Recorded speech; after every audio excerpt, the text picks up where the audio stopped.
Tetap semangat pagi, semoga hari kita baik. Hari ini kita akan membahas tentang termodinamika. Termodinamika berkaitan dengan gas, dasar kerja beberapa mesin, dan lain-lain. Bahasan kita dibatasi pada gas ideal, usaha dalam termodinamika, hukum pertama termodinamika, dan siklus Carnot. Gas ideal memiliki sifat antara lain terdiri atas sangat banyak partikel, molekul-molekulnya bergerak secara acak dan memenuhi hukum Newton. Ukuran molekul sangat kecil dibandingkan jarak antar molekul. Gaya interaksi antar molekul dapat diabaikan kecuali ketika tumbukan antar molekul gas ideal berlangsung lenting sempurna. Gas ideal sebenarnya tidak ada dalam kehidupan sehari-hari, namun hanya mendekati ideal, contohnya balon, ban kendaraan. Persamaan umum gas ideal dinyatakan PV sama dengan nRT. P adalah tekanan, V volume, N mol, R tetapan gas umum, dan T suhu mutlak. Termodinamika merupakan cabang dari fisika yang mempelajari hukum-hukum dasar yang dipatuhi oleh kalor dan usaha. Sistem merupakan kumpulan benda-benda yang sedang kita amati. Lingkungan, semua yang berada di sekitar benda. Usaha oleh sistem gas dalam silinder yang ditutup dengan penghisap atau piston yang dapat bergerak. Seperti berikut, ini piston yang bergerak, di mana gas itu mengalami penyusutan, pemuaian, atau pemampatan. Nah, dalam grafik PV, maka dapat kita nyatakan usaha sebagai F kali S, diturunkan W sama dengan P kali delta V, dan P kali V2 kurang V1, di mana perjanjian usaha positif jika sistem melakukan usaha dan negatif jika sistem menerima usaha. 4 proses termodinamika. Yang pertama isobarik, yaitu proses pada gas yang berlangsung pada tekanan tetap. Isotermis adalah proses pada gas yang berlangsung pada suhu tetap dengan usaha sebesar seperti pada gambar grafik daripada isotermis itu melengkung.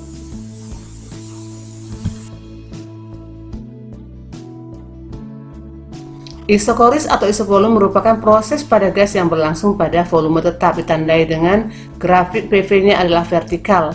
Besar usaha sama dengan 0 karena delta V sama dengan 0. Adiabatik merupakan proses di mana tidak ada kalor yang masuk atau keluar sistem. Ini grafiknya melengkung, lebih terjal daripada isotermis. Besar usahanya adalah 3/2 nRT.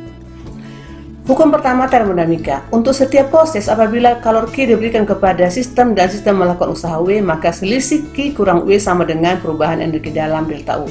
Delta U sama dengan Q kurang W dengan perjanjian tanda usaha positif jika sistem melakukan usaha dan negatif jika sistem menerima usaha. Kalor Q positif jika sistem menerima kalor dan negatif jika melepas kalor. Siklus termodinamika. Siklus diartikan sebagai proses dikembalikan ke keadaan awal lagi. Contoh, pada grafik PV ini, proses dari A ke B ke C kembali ke A adalah sebuah siklus. Maka luas daerah yang diarsir yang dibentuk ini adalah besar usaha dalam satu siklus. Perubahan energi dalam untuk satu siklus sama dengan 0. Contoh soal, grafik PV berikut merupakan sebuah siklus, yaitu dari A, B, C, dan D yang membentuk sebuah persegi panjang. Maka besar usaha yang dilakukan adalah luas daerah yang dibentuk oleh A, B, C itu panjang kali lebar. Bisa Anda lihat di sini, nilainya adalah 8 kali 10 pangkat. Siklus Carnot. Ilmuwan Prancis bernama Sadi Carnot menemukan siklus usaha yang kemudian disebut sebagai siklus Carnot. Siklus ini terdiri atas 4 proses, yaitu proses pemuaian adiabatik, pemuaian isotermal, penyusutan adiabatik, dan penyusutan isotermal. Q1 masuk, kemudian lakukan usaha, dan sebagai kalor buangan keluar Q2.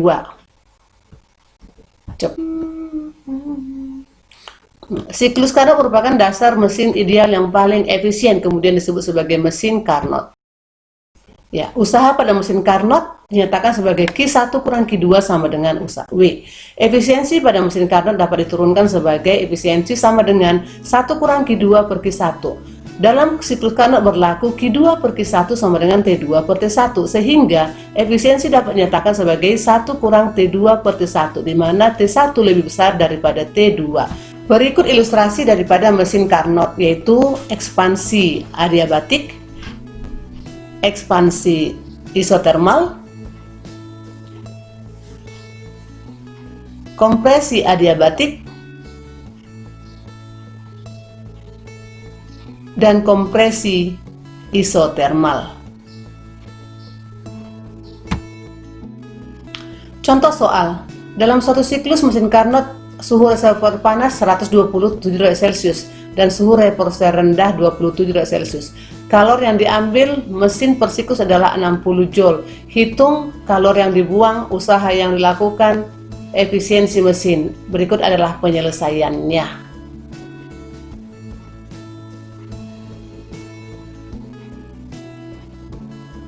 Contoh kedua, suatu mesin Carnot memiliki efisiensi 50% ketika suhu reservoir rendahnya 27 derajat Celcius.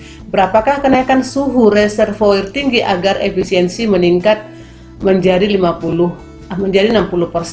Nah, diketahui di sini efisiensi pertama 50%, T2 pertama adalah 27 derajat Celcius, kita jadikan ke Kelvin dengan menambah 273, yaitu 300 Kelvin. Efisiensi kedua diharapkan adalah 60% atau 0,6. Berapakah delta T1? Nah, di sini triknya adalah nilai T1 dapat dibuat untuk T2 tetap kita cari dulu T1 awal dulu.